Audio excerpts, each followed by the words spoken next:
Next 9 news में आपका बहुत बहुत स्वागत है। मैं हूं आपके साथ अब्रारुल हक रहमानी। उत्तर प्रदेश की सियासत का एक बड़ा चेहरा और बड़ा नाम आज़म खान को माना जाता है और जिस तरीके से लगातार वो समाजवादी पार्टी के संस्थापकों में से गिने जाते हैं, लेकिन इस समय जो स्थिति उनके साथ चल रही है वो बड़ी ही दयनीय है। और उसका एक बड़ा कारण ये है कि राजनीतिक रूप से आप कहें या आप सियासी दुश्मनी कहें, कहीं ना कहीं जो उत्तर प्रदेश में सत्ता का परिवर्तन हुआ, योगी आदित्यनाथ उत्तर प्रदेश की सत्ता को संभालते नजर आए, उसके बाद से दर्जनों भर मुकदमे जो है उन पर दर्ज किए गए।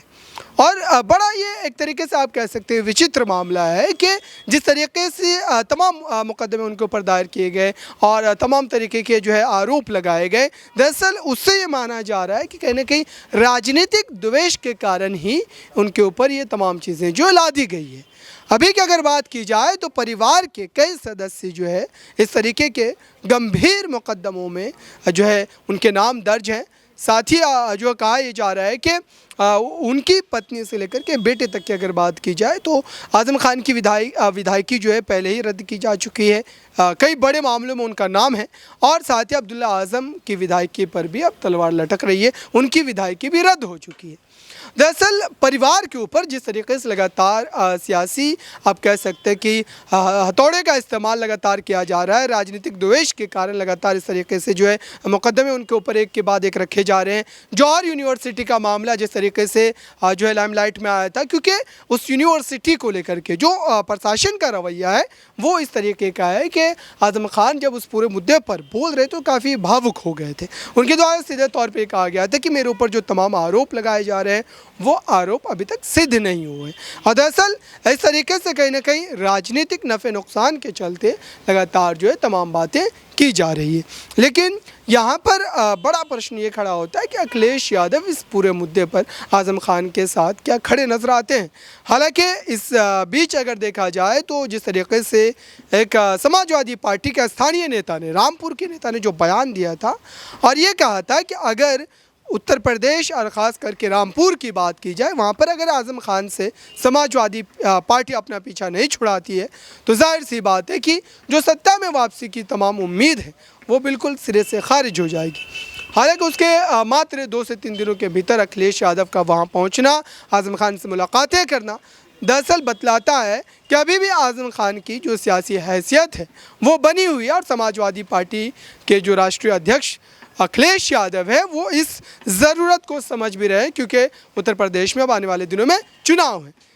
इसी खास मुद्दे पर बात करेंगे, मेरे साथ कपिल जुड़ रहे हैं। दरअसल इस समय जिस तरीके से राजनीतिक हालात बदल रहे हैं उसको लेकर के यही जो है कहानी उत्तर प्रदेश में बन रही है कि आज़म खान को जानबूझ करके आप कह सकते हैं कि सियासी तरीके से कहीं ना कहीं उनको दरकिनार किया जा रहा है। और इस समय सबसे बड़ा प्रश्न ये खड़ा होता है कि अभी जबकि चुनाव आने वाले हैं, लोकसभा के आम चुनाव होंगे और जो नगर निकाय के चुनाव है, तो कहीं ना कहीं जो एक जो विशेष वर्ग है, जो ख़ास तबका है, मुस्लिम अल्पसंख्यक का जो वोट है वो आज़म खान के चेहरे पर समाजवादी पार्टी के पक्ष में हमेशा जो जाता रहा है। और दरअसल यही बड़ा एक फैक्टर है जिसकी वजह से आज़म खान समाजवादी पार्टी में अपनी हैसियत, अपने कद को हमेशा बनाने में सफल रहे। लेकिन इस बीच क्या माना जाए कि आज़म खान की वो जो सियासी ताकत है वो कमज़ोर हुई। देखिए, सियासी ताकत जो है वो ज़रूर कमज़ोर हुई है, लेकिन अगर बात करी जाए समाजवादी पार्टी की तो अभी भी इस तरीके की बातें सामने आ सकती हैं। आज़म खान ये कह सकते हैं कि जो बीजेपी है वो मुझे तमाम मुद्दों को लेकर परेशान कर रही है और कोर्ट में भी लगातार केस में सुनवाई जारी है, तो यहाँ पर इसका सियासी फ़ायदा उठाया जा सकता है। हालांकि ये देखने वाली बात होगी कि जब चुनाव के करीब पार्टी जाएगी तो वहाँ पर उसका स्टैंड क्या होगा, कौन से ऐसे मुद्दे होंगे जिसमें कहीं ना कहीं बीजेपी को घेरा जाएगा। क्योंकि लगातार बीजेपी का ये कहना है कि हम सुशासन की सरकार हैं, यानी कि बुलडोजर वाली सरकार है, अगर कोई गलत इस सरकार में करेगा तो उसके खिलाफ हम कार्रवाई करेंगे। और जिस तरीके से आज़म खान के तमाम वीडियो वायरल हुए थे जिसमें उन्होंने कहा था कि जूते साफ कराऊंगा, एक डीएम को ये बातें कहते हुए नजर आए थे, तो ये माना जा सकता है कि आज़म खान के ऊपर आज जिस तरह की कार्रवाई हो रही है वो बेजाया नहीं है, बेवजह नहीं है। हालांकि तमाम ऐसी वजह हैं जो कहा जा सकता है कि राजनीतिक तौर पर भी हैं, लेकिन कुछ ऐसी वजह भी हैं जो कहीं ना कहीं आज़म खान ने खुद जो मुश्किलें हैं वो खुद खड़ी करी थी और अब आज़म खान जिस तरीके से मुश्किलों में घिरते हुए नजर आ रहे हैं। हालांकि राष्ट्रीय महासचिव जैसा बड़ा पद दिया और इसके अलावा अगर अखिलेश यादव की बात करी जाए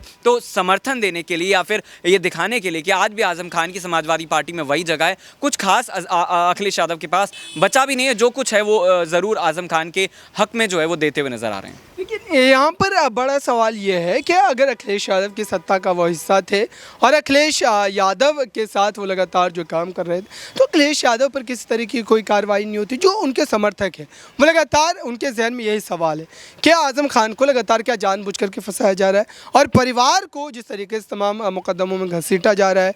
अब उनके बेटे अब्दुल आज़म की भी विदाई रद्द हो गई, तो इस पूरे मामले को कैसे देख रहे हैं? क्या जानबूझ करके परिवार को कहीं ना कहीं परेशान किया जा रहा है? क्योंकि परिवार के लगभग हर सदस्य का नाम कई बड़े मामलों में दर्ज किया जा चुका। देखिए, परिवार के कई सदस्यों का नाम जो है वो ज़रूर आया है, लेकिन ये भी साफ तौर पर कहा जा सकता है कि आज़म खान का जो पूरा परिवार है, यानी कि आज़म खान है, उनके बेटे अब्दुल्ला हैं, ये दोनों के खिलाफ लगातार जिस तरीके से केस चल रहे हैं, ये तमाम जो मामले हैं वो उन्होंने खुद क्रिएट करे हैं। क्योंकि अगर बात करी जाए भड़काऊ भाषण का मामला, वो कहीं ना कहीं आज़म खान के ऊपर है और उसके साफ तौर पर सबूत हैं। हालांकि कई मामलों में कोर्ट के पास आज़म खान जाते हैं जिसमें उन्हें राहत मिल जाती है। तो तमाम यहाँ पर ऐसे मुद्दे हैं जिनको लेकर ये कहा जा सकता है कि सरकार जो है वो बेवजह नहीं आरोप लगा रही, या फिर अगर केस की बात करी जाए तो वो बेवजह नहीं है। लेकिन ये जिस तरीके से देखा जा रहा है कि चुनाव से पहले इस तरीके की चीज़ें लगातार देखी जाती हैं।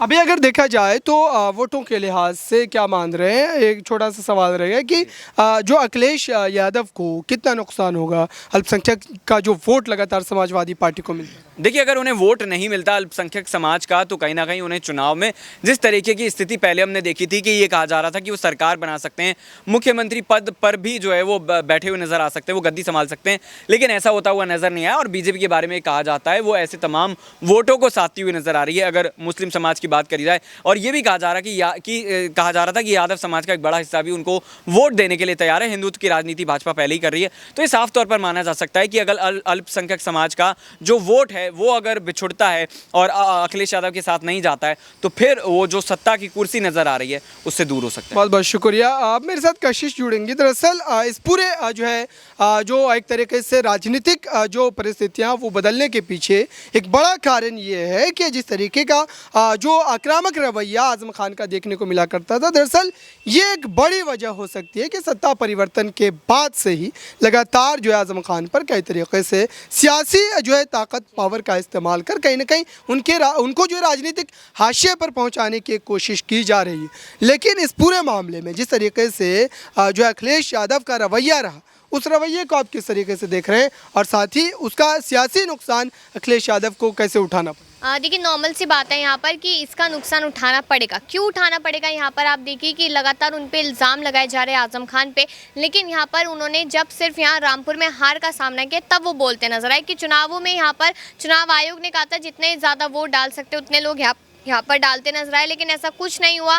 यहाँ पर लोगों ने कम वोट डाला और यहाँ पर जो भी लोगों ने शिकायत की उसको लेकर यहाँ पर कहीं ना कहीं चुनाव आयोग शांत बैठा नजर आया। तो इतनी सी बात यहाँ पर अखिलेश यादव ने की थी, उसके बाद उन्होंने एक भी बात नहीं की। अचानक से खबर सामने आई कि उन्हें महासचिव बना दिया गया आज़म खान को, जो काफ़ी ज़्यादा शॉकिंग वाली बात थी, क्योंकि यहाँ पर विधायकी रद्द हो चुकी है आज़म खान की, जिम्मेदारियाँ उन्हें नहीं दी जा सकती, संभाला नहीं जा सकता उनसे आगे आने वाला समय, क्योंकि यहाँ पर उनकी उम्र भी लगातार बढ़ रही है। तो यहाँ पर नॉर्मल सी बात है कि ना तो पहले बोलते नजर आए थे अखिलेश यादव, ना ही अब बोलते नजर आए। और जो अब खबर सामने है कि 15 साल पुराना मामला आज़म खान को पर लगाया गया है, उनके बेटे अब्दुल्ला पर, उनकी भी विधायकी रद्द हो गई और यहाँ पर आज़म खान बीमार हो गए, उस पर भी अखिलेश यादव चुप्पी साधे हुए। तो कहीं ना कहीं पूरे खान परिवार का जो विश्वास है अखिलेश यादव पर से वो उठता हुआ नजर आ रहा है। अब उम्मीद यहाँ पर कहीं ना कहीं दूसरे लोगों से लगानी पड़ेगी, खास करके बसपा से भी लगा सकते हैं। बहुत बहुत शुक्रिया। तो ये एक पूरा सियासी आप कह सकते हैं कि समीकरण इस वक्त उत्तर प्रदेश में जो है वो देखने को मिल रहा है। लेकिन इस समय लगातार जिस तरीके से जो है आज़म खान के परिवार से लेकर के उनके तमाम जो है जानकारों की अगर बात करें तो यही कहा जा रहा है कि अभी भी अखिलेश यादव जिस तरीके से रामपुर पहुंचकर उनसे मुलाकात कर रहे हैं, तो इस बार कहीं ना कहीं राजनीतिक रूप से फ़ायदा लेने की कोशिश की जा रही है। इस खास रिपोर्ट में बस इतना ही। देखते रहिए ताज़ा तरीन खबरों के लिए नेक्स्ट 9 न्यूज़ को। धन्यवाद।